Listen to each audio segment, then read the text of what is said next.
cały żywy. Ciężko mi mówić, bo mam pełne płuca tego syfu.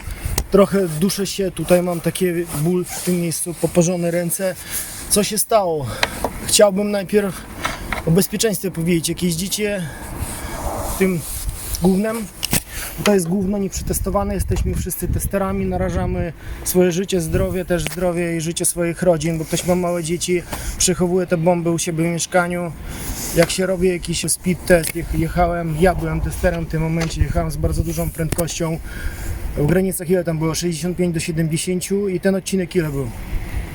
No, 2 km? 2 km w jedną stronę, 2 km w drugą stronę trwało to, no policzyć, trzeba wyliczyć czas, ile to trwało. Widocznie coś jest zjarane z elektroniką w tym kole, może w innych kołach, bo być może takich testów nikt jeszcze nie robił.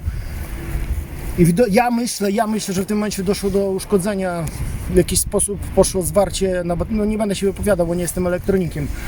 Chodzi o to, że jak przechowujecie te urządzenia w swoich domach, musi być jakaś skrzynia, potężna skrzynia metalowa z doprowadzoną wodą, z jakimiś czujnikami, że jak tylko tam ulegnie samozaponowi, żeby tam potężny strumień wody był, żeby to wszystko zalać. Bo jeśli takie coś się komuś zdarzy w domu, gdzie są małe dzieci, to będziecie żałować do końca życia, jeśli zostaniecie żywi. A po prostu tu coś się stało, naprawdę jakaś masakra, bo jechałem, poczułem zapach najpierw w samochodzie, akurat z Pawłem rozmawiałem wtedy przez telefon. I zapach dla mnie był nieznany, nigdy nie czułem takich zapachów. Myślałem, że może przyjeżdżam przy jakiejś fabryce czy czymś, przy jakiejś szambie, może stamtąd się zaciągnęło. Mam w sumie samochód 3-letni, jestem właścicielem tego samochodu od nowości. 67 000 przebiegu, nie było z nim nigdy żadnych problemów. W żadnym serwisie, poza przeglądami, wymianą klocką nic nie było, więc nie sądziłem, że to z mego samochodu. Przeprosiłem Pawła, powiedziałem, że muszę się skupić na jeździe, bo wyjeżdżam na autostradę, rozłączyłem się z nim. Jak już byłem na autostradzie, tak ten zapach niby zniknął przez chwilę, jakoś go nie czułem. Później wrócił i w tym momencie pomyślałem, kurde, a może ten zapach dochodzi z tego kółka. I tak popatrzyłem w tylne lusterko i pomyślałem, chyba muszę się zatrzymać, pomimo tego, że jestem na autostradzie, zjechać, zaparkować, włączyć awaryjne, otworzyć bagażnik, zobaczyć, czy przypadkiem to nie z kółka mi cuchnie. I już w tym momencie poczułem narastający strach, zacząłem zwalniać, włączyłem prawy kierunek, wytrąciłem prędkość o połowę i w tym momencie zaczęły wybuchać mi pakiety w bagażniku. Samochód się wypełnił trującym takim dymem, że zacząłem się dusić. Cieszę się bardzo, że wcześniej o tym pomyślałem i że zwolniłem prędkość, bo gdybym miał jak jechałem na autostradzie 140 na dwójce, to nie wiem, czy bym zdążył cokolwiek zrobić. Jeszcze jakiś ruch był intensywny, bo niedziela, wszyscy wracają do domów. Nie wiem, czy bym zdążył ekstremalnie zatrzymać samochód, wyskoczyć, co by ze mną się stało, gdybym zaczął ekstremalnie hamować. No bo jak mówię, jeśli jechałem, nie mówiąc o tym, że już nie wiedziałem, co się dzieje na autostradzie, ja nie wiedziałem swoich własnych rąk i zacząłem, po prostu nie mogłem już oddychać. Wyskoczyłem z samochodu, otworzyłem bagażnik, tutaj wszystko się jarało. Był ogień, wybuchały pakiety, leciało to wszystko do oczu, nie mogłem do tego podejść. Moja gaśnica była tutaj, też to waży 40 kg. To nie jest jakieś kółko 10, 15, 20 kg, które można szarpnąć ręką i nawet wsadzić rękę do ognia i wyszarpać go. To po prostu próbowałem różne rzeczy, bo podkład był tak jak w każdym samochodzie. Próbowałem włożyć ręce, była też taka szmata leżała, na której to kółko leżało. Próbowałem tą szmatę, ale ta szmata to jest 1/3 jej, ona się rwała na kawałki, kółko 40 kg. Jak ktoś się zatrzymał, podał mi gaśnicę, powiedziałem, tylko poprosiłem, żeby nagrywali, bo mój telefon został w samochodzie zadymiony i w ogóle upadł gdzieś, że ja nie miałem do niego w ogóle dostępu. Znaczy nawet nie myślałem o tym, poprosiłem, żeby nagrywali, ale nie sądziłem, że mi się uda coś z tą gaśnicą zrobić. Zacząłem gasić.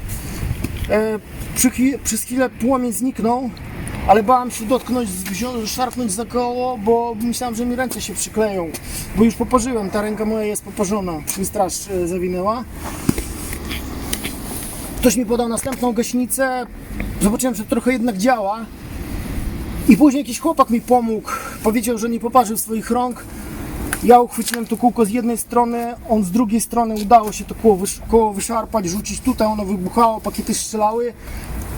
Ja wskoczyłem szybko do samochodu, mimo że był zadymiony, z otwartymi drzwiami, ze wszystkim i udało mi się tam z 10 metrów odjechać, zaparkować ten samochód dalej.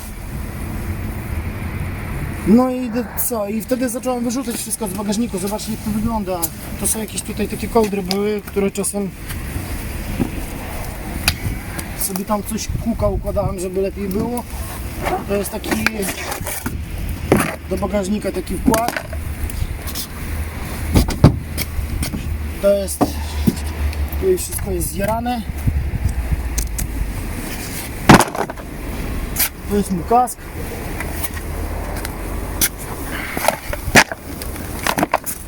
Tu jeszcze zostały później jakieś pakiety, które jak wyrzucałem, to jeszcze one paliły się, bo jeden z 4 pakietów uległ uszkodzeniu i całkowicie się zjarał, a 3 pakiety na szczęście, w tym obok też jakieś zwarcie było. Poświeć tutaj, zobacz tutaj.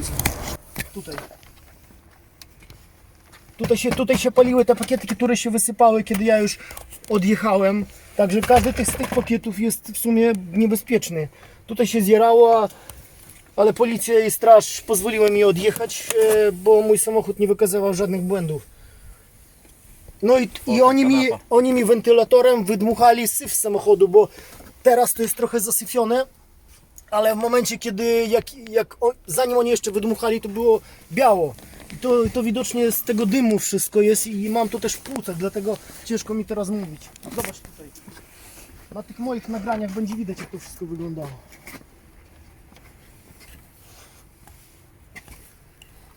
Także ja myślę, że my nie będziemy wypominać, skąd to kółko pochodzi, bo to nie ma znaczenia. Tylko trzeba powiedzieć, jaka to firma, żeby chyba ci Chińczycy wzięli się za roboty, jak oni robią te urządzenia, żeby oni ich przygotowywali normalnie.